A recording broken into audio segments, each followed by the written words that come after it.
carry water, chopping wood, grow a garden, canning goods, in a cabin in the woods. We're just a bit misunderstood. Appalachian Renaissance. Stamp your feet and do the dance. Plant a seed and take a chance on this Appalachian Renaissance. Deep in the heart of north central West Virginia sits a family farm where the story of food comes to life. And nearby in the town of Elkins, it's Market, with an eclectic collection of real food shoppers sharing their tales, recipes, and music. Hi, I'm your host, Hillbilly Graham, and this is Charm Life. Making art or making hay, Appalachian Renaissance. Stamp your feet and do the dance. The inaugural season of Charm Life is halfway home, and to our loyal listeners from Hillbilly Graham and the entire farm crew, a hearty thank you for growing along with us. In today's fourth episode, we'll meet a cornucopia of market shoppers. Cashier Maggie concludes the store tour, the Ginsangers have their turn in the Charm Life studio, and we learn the Charm Farm naming story. But first, let's grab those farmers and catch up on the podcast, farm happenings, and family. We gave the sitter the evening off. 200 plays and 40 followers on first month of Charm Life, so congratulations. My dad's only 120 of those, so we should be good. Your dad? Just kidding. He hasn't figured out how to turn it on yet. It's maybe not a bad thing. Your story is compelling. There seems to be a market for grass-fed community radio, and so thank you for sharing it with the rest of us. Hello, Gilbert. You say hi. Hello. Last time we heard from you, you were climbing grape arbors and playing in sticky pepperoni stuff. What are you eating? Apple. That's right, an apple. The peach dowry having been paid, Gilbert is now snacking on some Romney Honey Crisps. Do you have a favorite animal on the farm, Gilly? Yeah. What do you like to sleep with every night? Daddy. Is that a farm animal? What else do you like to sleep? Mama. That's nice. You don't even like to sleep with us. What do you sleep with that you hold in your arms? Moo. That's right. And who else? Meow. Your piggy. Yeah. Sweet. Gilly's a little farm boy. His brother Joshi discarded him for his dragon, but Gilly cuddles into his big moo cow that Maddie got him for his birthday. Aw, that's sweet. But Hillbilly Graham has been wondering about a farm idiom for a long time, so decided to ask. Why do they say it's good to make hay when the sun's shining? You hear this saying. What does that mean, farmer? Yeah, strike when the iron's hot. I mean, one adage for another witticism. Yeah, that's circular reasoning there, yeah. philosopher. How about, what's it mean? To make good hay, you need sunshine and weather. The hay's got to be dry when you bale it, or it will heat up too much as it's sitting, and then it catches on fire, and It burns your barn down. it burns your barn down. I was trying not to go there, but Oh, shoot, that's right. that is not what happened to our barn. It burned down. Oh, no. That was compost. It's the same concept, really. Wet When hay. it's moist, it heats up, and It's decomposition. So if it gets oxygen to it, the little bacteria will get overreactive and superheat, and they can combust the drier hay. So hay can actually spontaneously combust. Yeah. No yeah. way. what's a silage? I mean, all the bales that you see wrapped in white plastic, that's silage hay. That's a fermented grass. So you need a higher moisture content. Just like you make sauerkraut and cabbage, silage is sauerkraut made with grass. It's kind of the same benefits as sauerkraut, right? I mean, it increases the palatability, but it has downsides too. The utilization, it goes through the cow a little quicker because the bacteria have already broken down some of the cellulose and the lignin and all in the plant. So the cows love eating it. Pre-digested, as it were. Yeah. Fermented grass. Any thought of getting Maddie out in the fields next time it rains? Just out there with that crock pounder. Yeah. I mean, that's what a silo is. That's how they'd work. You'd fill them from the top, and the weight would push all the air out on the bottom, and then it would ferment in the silo. So rather than have Maddie out there, I'd rather just grow more cabbage and make a silo full of sauerkraut. Take a lot of hot dogs to use that much kraut. We'll get Joey Chestnut down here for the next Charm Farm Harvest Party. Yeah. That could be fun. This is mid to late September here in West Virginia. What's being planted now? Lots of radishes, spinach, lettuce, brassicas like turnips, kale. No parsnips. Why no parsnips? So parsnips, I love parsnips. The seeds are they're very light little discs that are hard to seed in a uniform line. They take a long time to germinate. They're more work than carrots, with about 5% of the demand of carrots. We belong to a CSA up in Pittsburgh, and it seemed like we get 800 parsnips, 43 breakfast radishes, whatever that is. Yeah. And really not much else to eat that I would consider real food. I don't know. My brother did a CSA for quite a few years in Tucker County, and he talks about the year of the great beet harvest, where he was like, every week it was just 24 beets. That was before we do a really delicious beet that is beets. You saute them, you chop them into like quarters, saute them in a skillet with just a little bit of olive oil till they're kind of softened a little bit, and then you toss in your beet green tops, and then you throw in some blue cheese and a little like reduced balsamic, and it's so good. I could eat it. I mean, I'll eat the whole pan if I'm standing there. It's delicious. That sounds pretty tasty. That is really good. Was some of that chopped in the food we had the other day? It seemed like there was some beet. The beet kale salad is a similar concept in that it's the blue cheese and beet is a pretty. Hey, one thing working as a grocer here, you eat very, very well. You never know one day it's a bologna sandwich, but it's highbrow bologna with like grilled olive oil on homemade ciabatta with sauteed peppers, like 9 different kinds. So what's being harvested out on the Charm Farm this week? This week we have been actually pretty busy harvesting stuff. All the sweet potatoes.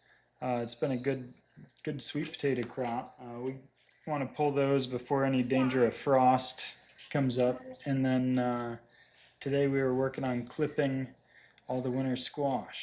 So we like to clip them and let them cure for a day or two off the vine, and then we'll move them inside and cure them some more. And that kind of lets the plant know that it's going into storage, and it'll actually heal any like wounds it has on the skin and go into dormancy, where it'll store better, and we'll eat off that through the winter. So lots of sweet potatoes, lots of winter squash. Getting close to some storage beet harvest. It's the best time of year. It's the only time of year that feels like you're actually like crossing things off the list, because you're actually harvesting stuff that's going to go into storage and not just have to be harvested again the next week. Last episode, we heard from current 4-H'er Jonathan Slayton and his award-winning rabbits devoid of ear mites or buck teeth. That got me to thinking about Mike and Leah's 4-H experiences. I think 4-H is a great organization. I am not a camp person. So. Did you get expelled from 4-H? No, I was a very good kid. No, I was just really shy, so I hated camps. But Mike was captain camps. Get a lot of people stopping by the market, and they say, "Is Mike here?" And I'll say, "Like, who's asking?" I feel like sort of your bodyguard sometimes. You know, he's working back there cutting meat. You know, everybody wants to talk to Mikey.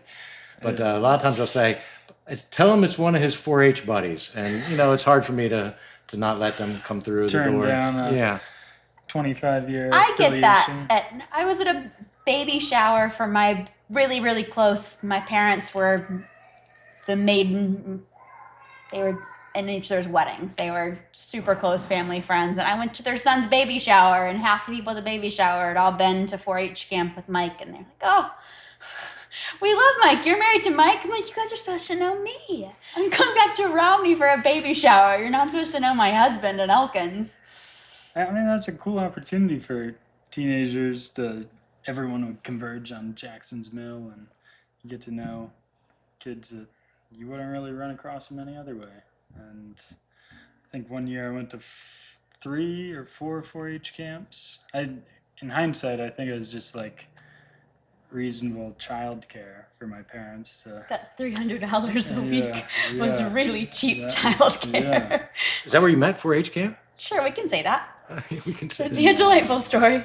How old were you when you first went to 4-H? In Hampshire County, you can be 5, 6, and maybe 7, and you go for a day as a clover bud with like a buddy. What are the And activities start. when you first get there? Like, will they give you a shovel? Do you go plant? Do you get to operate the tractor? I mean, During 4-H camp, you learn a lot of songs, you write a lot of songs, you do a lot of cheers. yeah, and you join a tribe. I have pretty strong allegiance to my Delaware tribe. But I am a Mingo, which in Hampshire County was the big Delaware rival. I find this so hard to believe that you come from rival 4-H camps. Yeah, the very first 4-H camp in the entire world was right here in Randolph County. Say what? Can you say that again? The very first what? The very first 4-H camp ever happened here in Randolph County, up near Becky's Creek. I think it was called Camp Good Luck. And it was just a way for farm kids who were working all summer to get together and have fun, sing songs, and hang out for the week. Wow, So, what year? golly, I want to say 19 teens, maybe like 1914, 15. This farming Gonzaga grad has a mind like a steel greased trap. The West Virginia Encyclopedia credits Jay Shipman with hosting the first ever 4-H camp in Jackson Crouch's barn in July 1915. 20 boys and girls attended, and each camper was expected to bring a tin plate and cup, vegetables, eggs, bacon, and a chicken for the communal pot, with milk being provided by local farmers.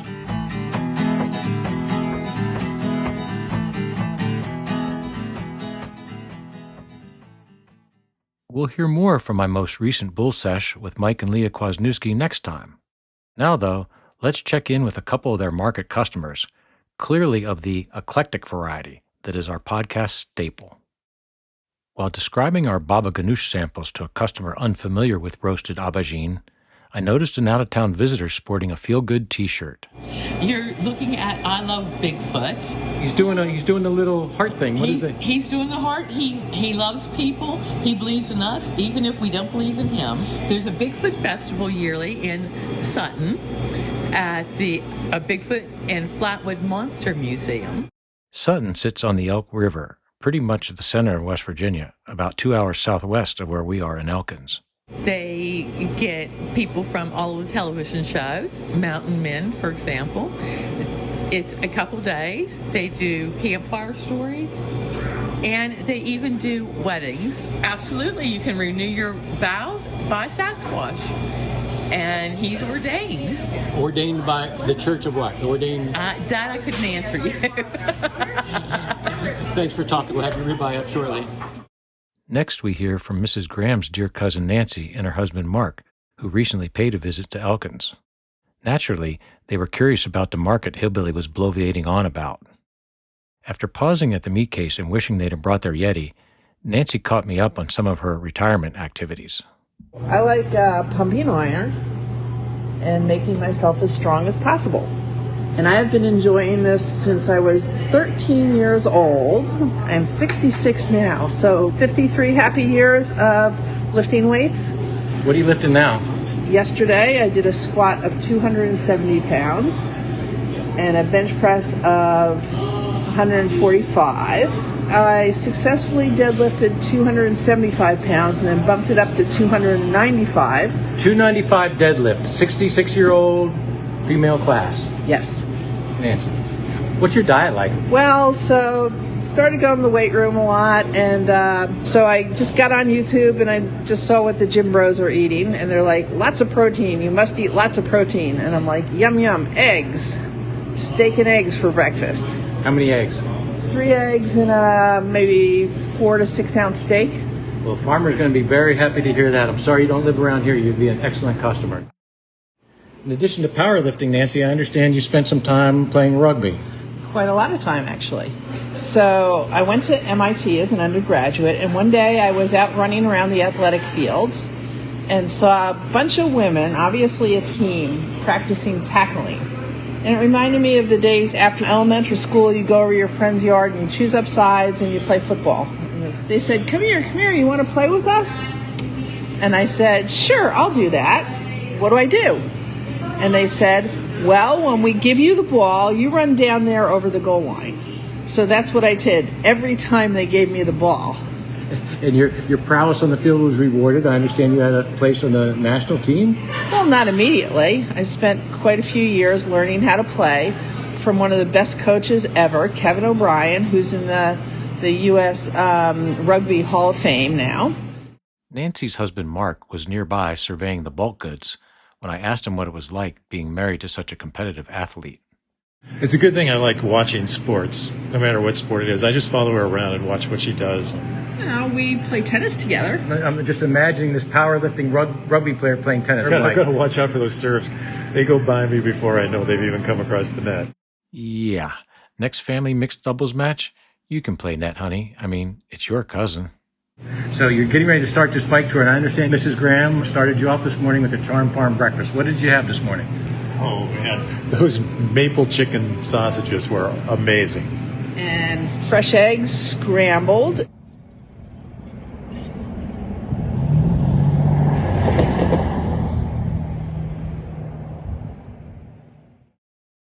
The wild forests of West Virginia yield gifts in all seasons, if you know where to look. Digging ramps in spring is followed by foraging for mushrooms throughout the summer. For a week or maybe two in late September, a native fruit ripens that is as much fun to say as it is difficult to describe. I'm talking, of course, about Asimina triloba, the pawpaw. So it's late September in West Virginia. Pawpaws are on, and everybody has their own opinion as to what they taste like. Barbie? Strong banana flavors, but I wouldn't say mango. It looks like a mango. It's more mellow. Yeah, a mellow mango. A mellow mango. A distinct taste, and very pleasant. It's like the texture of a mushy banana, but it has like a papaya kind of flavor to it. A pear, maybe. I taste sweet melon. Texture's soft. And I feel like I've stepped into an Appalachian rainforest. To me, a pawpaw tastes like a cross between a mango and a banana. And it is the only North American tropical fruit, and they're delicious. I know it tastes like something, but I can't figure it out. My wife is good at that, saying, okay, this is what it tastes like. Something between winter squash and mango. Do you find it pleasing? A part of it, and another part of it, not so. Texture's pretty mushy. It might grow on me. I don't know. Squishy, a little sweet, and like nothing I've ever had before. What fruit would you say it's akin to? Nothing I've ever had before. Strangely, a little bit of apple. Almost peach, kind of like apricot. It's wonderful. I was really hesitant. That is banana custard pie. I taste sweet tart, egg white. That's a funny combination of things.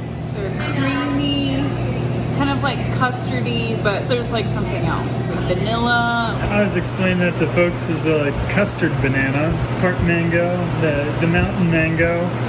But my fun little tidbit is that it evolved with the ground sloth that occupied this area however many years ago, and it was the only critter big enough to eat the whole pawpaw and spread those big seeds around. So that explains my own affinity. It's a ground sloth? Yeah, giant ground sloth at that.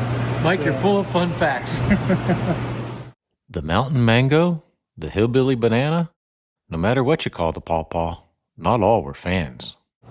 Well, I think I prefer like apples. Yeah, it's not my. I thought it was going to be like a mango, No, it's not my thing. I'm a little bit funny with exotic fruits. I like my apples and my oranges, which is a bit sad, but there you go.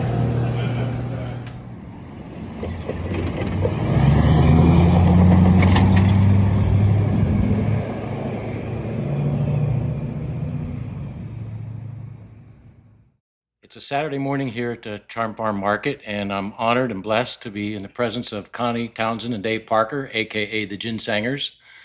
Appropriate as it is late September here in West Virginia. Thank you for having us. What are you guys going to play for us today? We're going to do a tune written by Hazel Dickens called West Virginia, My Home. West Virginia, oh my home. West Virginia, where I belong. In the dead of night, in the still and the quiet, I slip away like a bird in flight back to those hills, a place that I call home. It's been years now since I left there. This city life's about got the best of me. I can't remember why I left so free, what I wanted to do, what I wanted to be, but I can still remember where I come from. West Virginia, oh my home. West Virginia, where I belong. In the dead of the night, in the still and the quiet, I slip away like a bird in flight back to those hills, the place that I call home.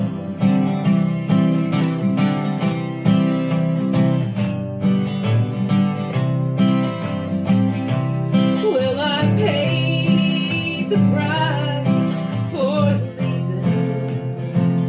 'Cause this life I found is not the one I hoped I'd find. So won't you let me live and let me die? And when I'm gone, just let me lie among the folks who remember when I'm gone. West Virginia, oh my home. West Virginia, where I belong. In the dead of the night, in the still and the quiet, I slip away like a bird in flight back to those hills, the place that I call home. Home, home, home. I can see so clearly in my mind. Home, home, home. I can almost smell the honeysuckle vine. In the dead of the night, in the still and the quiet, I slip away like a bird in flight back to those hills, the place that I call home. Back to those hills, the place that I call home.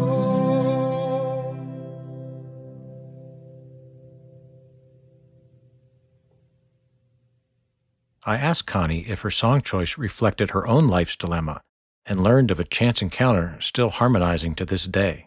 I grew up in West Virginia. I've lived here all my life. He moved away and was in exile for a while. And then I came back almost 30 years ago. Originally, he came from Western Massachusetts. And I came here to work, to West Virginia to work in the 80s. And I worked down the southern coal fields for several years. We met in Elkins. Oh, We met in at the the laundromat. Probably not an uncommon place for musical romances to start. And our first date was at Augusta. We went up to listen to John Hartford. play. One of the Grand Masters. Yeah. And always one of my favorites. So you're each doing your laundry there, and it was like love at first spin cycle, or what? Yeah, it was. Actually, I think it was when things were going in a dryer. Oh. That was the moment. I asked Connie how she stays upbeat in an increasingly tumultuous world. I'm singing in the community. It's called Lift Your Voice Choir, led by Emily Miller. Emily Miller is the artistic director of the Augusta Heritage Center based in Elkins, a feature on an upcoming episode. And I love, love, love that. That's every Tuesday night. Anybody who in the community who's interested can go to the Augusta website and sign up. I also help lead Community Sing once a month. We just get together and sit in a circle and sing, and it's so good for everybody. People love it. How about you, Dave? Well, my way of dealing with all this is not quite as romantic, if you will, as Connie's. I just spend a lot of time with the dogs. my dogs and our rabbit, Basil. I know it sounds crazy, but the animals keep me going. And then the music. It's between the music and the animals, I can do it. Our time was winding down, so I found out what victuals the Ginsangers most enjoyed from the market. Oh, I love the fresh farm eggs, the vegetables. Those cherry tomatoes are like candy. I love them. and the sauerkraut. I love that too. Do you have a favorite flavor? I like the carrot. Popular choice, colorful. All right, well, thank you guys so much for stopping by. It's a busy Saturday, and I just had coverage for 15 minutes, so we're at our limit here. Charm Farm guests are entitled to a frozen package of meat, but your grocer did you one better today. Old Hillbilly Graham saw the supply of bread dwindling and decided to save you a loaf, and I'm here to present you with a sourdough, rye, fresh loaf of Charm Life bread created by the farmer's mother, Pam, and her helper, Krista. So Thank you so much. Awesome. all right. 12 minutes.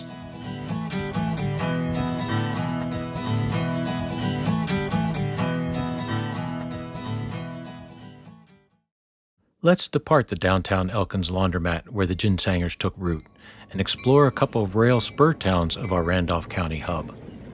Over Kelly Mountain to the east is Bowden on the Shavers Fork of the Cheat River, known for its clear running water and exhilarating trout fishing. And then to the north in the Tigert watershed sits Montrose, on the meandering Leading Creek, known well for its dedicated volunteer fire department. Bowden and Montrose are home to two of our area's legendary belles, Betty and Rose. Well into their 80s now, neither with an inclination to bury their literal hatchets. I was stacking a tote of Kira's Korean chicken sausage at a quarter till market open when a familiar cadence of cane on glass pierced our freezer's steady drone.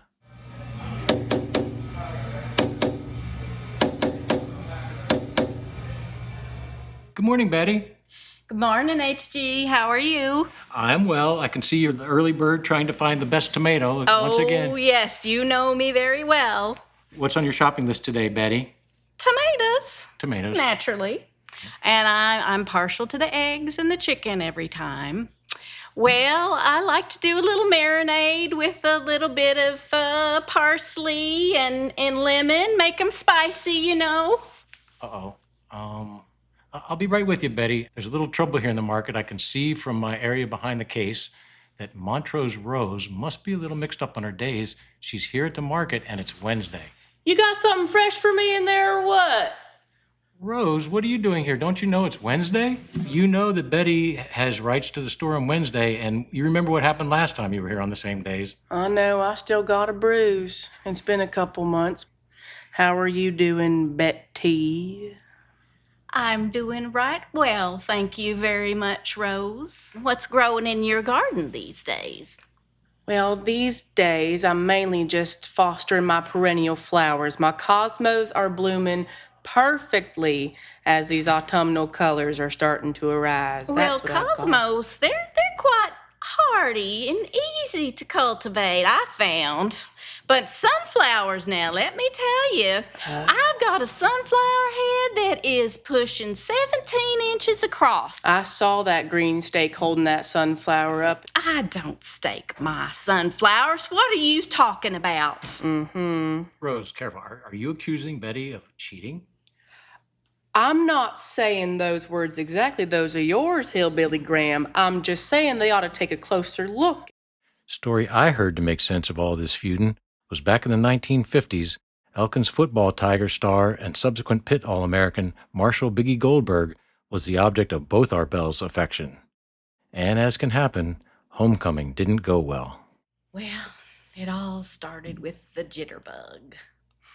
Oh, that jitterbug, I tell you. I tell you, I have to say, all things aside, Rose had a lovely, lovely footwork. Oh, thank you. I can be quick on my toes still sometimes. But I was always light enough that Marshall could swing me around his waist like a topsy-turvy tilt-a-whirl.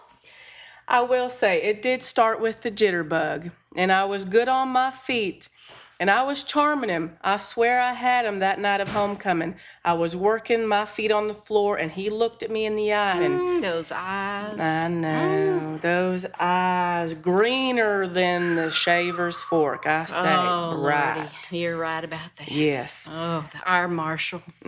As he was driving up towards me and me towards him, Betty swung in, light as a feather and sneaky as a snake, and snatched him out from under me on the dance floor.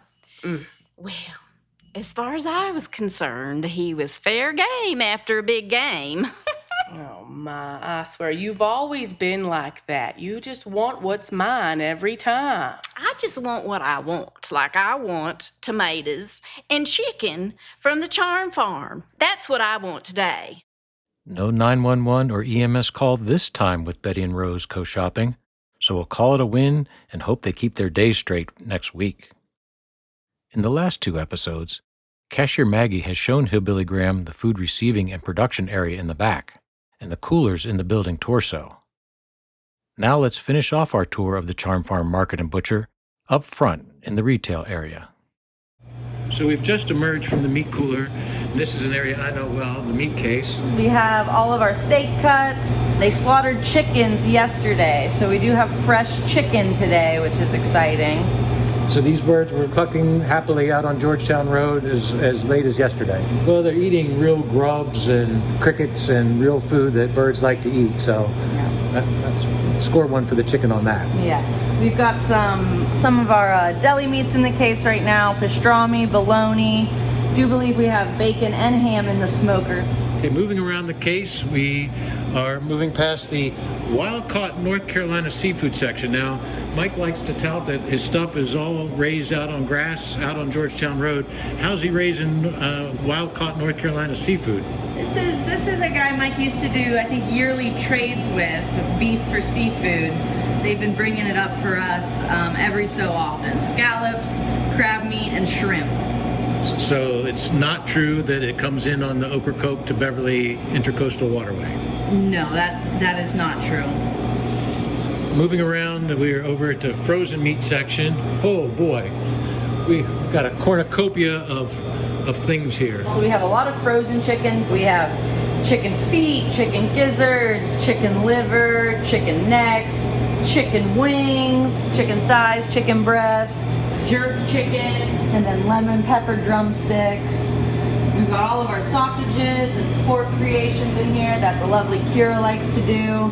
So we've got IPA, Big Timber bratwurst, our classic breakfast sausage, spicy chorizo, smoked andouille. Maggie, I'm curious, how do you like your chicken feet prepared? I usually boil them and give them to my dog. Okay, there you have it. And then finally over on the end, there's like some more beef products. We have our lean grass-fed ground beef and then our regular ground beef. We have our beef shaved steak, which is one of my favorite items because it cooks up in just about 2 minutes, and then you can do a steak hoagie or stir fry. It's very easy. Mrs. Graham dropped some of that in our toasted barley mushroom soup just last night. Let's see, what else do we have in here? We've got some beef heart, some beef testicles. Yeah, I noticed the mountain oysters down there. Mountain oysters. Big demand for that, is Not there? a big seller. I've heard Mike refer to this as the goodie case. This is where, produce and meat from the farm comes in and then creations come out. Well, this is where all of our pickles and krauts and all that prepackaged food we were talking about lives out on the floor. We've got some spicy chili with a garlic relish, corn relish, kimchi, sweet chili garlic sauce, pickles galore, sauerkraut galore. We have a new brisket chili. My favorite hot dogs right now are probably the jalapeno cheddar dogs. They have a good kick to them. I had one of these summer sausages on my annual D&E boys hike, and quite delicious with the ciabatta and some of that Grayson cheese. Made for a great hike. Honestly, Maggie, I'm looking around at all the quality meat products and grains and produce and cheese and dairy. I see some yogurt and eggs over in the case. You really could eat 100% of your diet from the Charm Farm and live pretty healthily. We're working on getting a bakery in upstairs still. We've got some local soaps that are all made with our lard. Mandy Riddle of Joey's Bike Shop has a lemongrass spearmint soap in the shop right now that is to die for. And then Lisa Reed with Mountain Chapel Farms has her tallow and soap and her whipped lotions here as well. Now, how is Mike getting olive oil out of Georgetown Road? That olive oil is from California. It is the best olive oil you can get around here. It is to die for. Well, thanks, Maggie. I really appreciate the look around, and have a great shift. Thank you, Mr. Graham. I hope you have a good shift as well. Many of our loyal listeners of Grass-Fed Community Radio are market shoppers, while others join through the airwaves. You've all heard a lot about the Charm Farm, and our show is called Charm Life. But did you ever wonder why? My oldest sister Haley came up with the name when she was like 10, so 30 some years ago, for no other reason than It was cute. Yeah. So that was Nothing to do with it about being a good grow spot, nothing to do with catch lucky. No, just the simple end rhyme. Does she charge you any kind of naming rights? Don't remind her. I know. I'm here in the Charm Life Auxiliary Studio with Mike's older sister, Haley. Here at Charm Life, we employ the trust but verify method, and we're checking the veracity of his story on the naming of the Charm Farm. Haley, how did the Charm Farm get its name? I picked the name out when Mom was walking me to the school bus in probably 3rd or 4th grade. And we were just going through words that rhymed with farm. And I was like, darn farm and darn whatever. And then it was Charm Farm. And as soon as I said it, I was like, oh no. Mom's like, oh yes. So that's how it got its name. Beautiful. Thank you. He gave you credit. So we're wondering, do you charge Mike naming rights? Do you get a fee for the fact that you came up with the name? I should, but I didn't. I'll work it off in meat and vegetables. I caught up with the owner of the farm mowing her grass. Pam, I was wondering if you can tell me the exact time and day when the Charm Farm got its name. Your daughter Haley remembers, and I'm wondering if you do too. Let's see, she was in kindergarten. We were walking down to the bus, and I asked her, I said, we got to figure out a name for her. She just, in her little voice, she said, the Charm Farm. So it stuck, and that's what we call it now.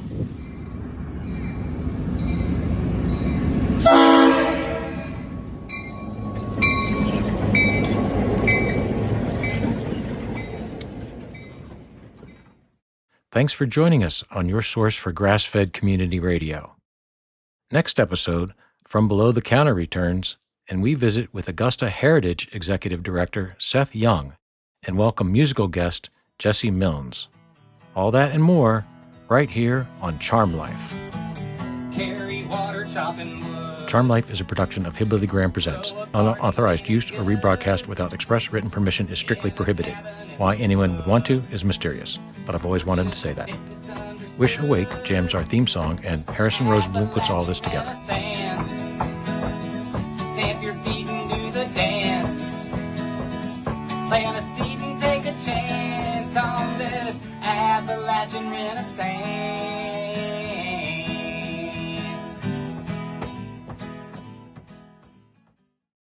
Puppet. the Yiddish word for the gizzard. Pupik. Could you use that in a sentence, please?